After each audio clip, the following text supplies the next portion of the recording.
আমাদের বাংলাদেশে ট্রান্সজেন্ডার নিয়ে আলোচনা হচ্ছে না? মানে আমি পুরুষ কিন্তু মনে মনে মহিলা।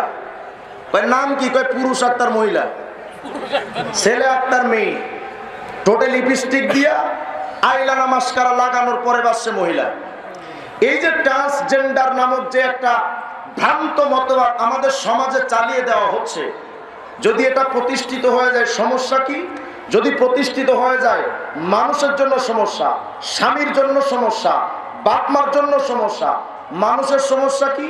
যদি কেউ ছেলে নিজের মেয়ে মনে করে, এই ছেলে বাস্তবের ছেলে রূপক মেয়ে যখন বিয়ে করবে নিশ্চয়ই কোনো ছেলের বিয়ে করবে, কারণ সে ছেলে থাকার পর মেয়ে দাবি যখন করেছে, তখন তাকে যখন মেয়েই বানানো হলো, তখন এই মেয়েটা বিয়ে করবে আর এক ছেলেকে, কিন্তু এটা আসলে তো মেয়ে না, বাস্তবে ছেলে। তখন ছেলেই ছেলেই বিয়ে হলো। বলেন ছেলে ছেলে যদি বিয়ে হয় বাচ্চা কাচ্চা কথা হয় না? তাহলে আবার একটা মেয়ে যখন মনে করলো যে আমি মনে মনে ছেলে, বিয়ে করবে একটা মেয়েকে, কথা হয় না? বাস্তবেই মেয়ে, মনে মনে ছেলে বিয়ে করলো মেয়েকে, তার মানে মেয়ে মেয়ে বিয়ে হলো সমকামিতার মাধ্যমে, বাচ্চা কাচ্চা কথা হয় না? তাহলে আখের এরা কি এই পৃথিবীর মানুষকে বাঁচিয়ে রাখবে না মারবে? এজন্য এরা মানুষের দুশ্মন। কথা বলেন, এরা কার দুশ্মন? মানুষের দুশ্মন। বাপ মার সমস্যা কি? মনে করেন আপনি একটা ছেলে দীর্ঘদিন বড় করে 25 বছর বয়স হয়ে গেছে, ছেলেটার কাছে এসে বললেন বাবা আমি তোমার বিয়ে শাদী দিব, একটা মেয়ে দেখে আসছি।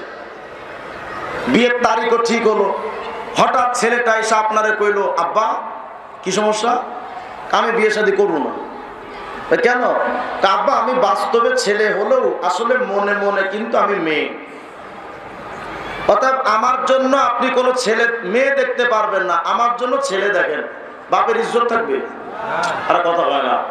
এই বাপ যখন ঘটক সামনে যাবে বা ওই মেয়ে পরিবারের কাছে যখন যাবে, গিয়া যদি বলে যে আমার ওইটা আসলে ছেলে না, ওটা মাইয়া, বলেন এ বাপের ইজ্জত থাকবে? তাহলে এরা বাপেরও দুশ্মন, মায়েরও দুশ্মন।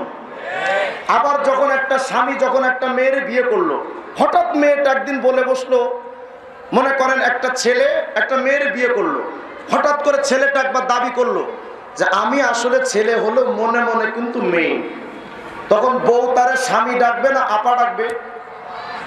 কথা হয় না? তাহলে বোঝা গেল এরা স্বামীরও দুশ্মন, স্ত্রীদেরও দুশ্মন। কথা হয় না?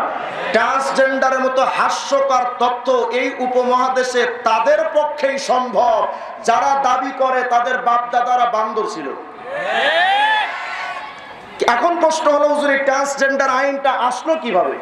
উপমহাদেশে আমি খুঁজে দেখলাম সর্বপ্রথম ট্রান্সজেন্ডার মহিলার নাম মির্জা কাদিয়ানী। বুঝলেন? সর্বপ্রথম ট্রান্সজেন্ডার মহিলার নাম মির্জা কাদিয়ানী। 20 নম্বর খণ্ড, 19 নম্বর।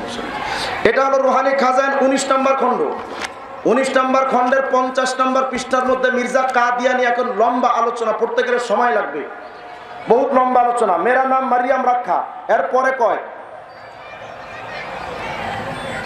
मरियम की तरह ईसा की रूह मुझ में नफकी गई और इस तरह के रंग में मुझे हामिला ठहराया गया। মানে লম্বা আলোচনা। এখানে মূল যেটা বোঝাতে চেয়েছে, বলে যে আমি 2 বছর পর্যন্ত মারিয়াম ছিলাম। কে কয়? মির্জা কাদিয়ানী। আমি 2 বছর যাবত মারিয়াম ছিলাম, আমি লালন পালন হয়েছিলাম মহিলাদের মতোই। হঠাৎ কিছুদিন পর আমি গর্ভবতী হয়ে গেলাম। আচ্ছা, তো গর্ভবতী হয়ে যাওয়ার পর 10 মাস পর্যন্ত আমার পেটে বাচ্চাটা ছিল। এই বাচ্চাটা যেটা হলো এটা হলো ঈসা আলাইহিস সালাম। তারপরে কি কই জানেন? ওই যে ঈসা আমার পেট থেকে হয়েছে ওই ঈসাই আমি। বলে নাকি সুস্থ না তার সেরা? এই মির্জা কাদিয়ানী সর্বপ্রথম ট্রান্সজেন্ডার মহিলা।